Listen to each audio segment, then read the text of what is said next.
Hi guys, এই যে আমার মামা গুলিস্তানের এসকার বাস চালাইতে আছে। This one BMW. BMW এর বেলে সবে তো খোলা মোলা দেখদিন নি কি তাপ দি বান্ধি রাখছে, ওই যে ব্যাটারির লাইন না gear line. Nah, this one Rolls Royce. মামা কি অবস্থা তোর, কেমন আছোস? ভালো, ভিডিও কর বেড়া, তো সারা দিনটা কেমন কাটলো? আলহামদুলিল্লাহ ভালো। তো কেমন তোর দিকে ঘুরা? এই যে আসি আমি। মানে এই যে তুই সারাদিনে গরমের মধ্যে মরুভূমির ভিতরে খুঁজে না কাটতে না মামা, আমার গরম না, আমি এসে তাহলে সারাদিন বয়ে রয়েছি, মাঝে মাঝে গাড়ি এলে বাইরে গেট খুলে দিই ব্যাস, তাছাড়া আর বিন্দাস। তবে মামা তো হারা সমস্যা শুধু একলা এতটুকু, এছাড়া আর কোনো সমস্যা নেই। ওকে এদিক ঘুরা।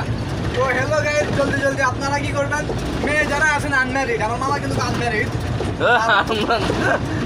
বেটা, তুই যদি বিয়ে করো আপনারা এসব কথা কেউ ধরেন না, ওটা আমারে বিয়ে করামু, একটা গার্লফ্রেন্ড লাগবে।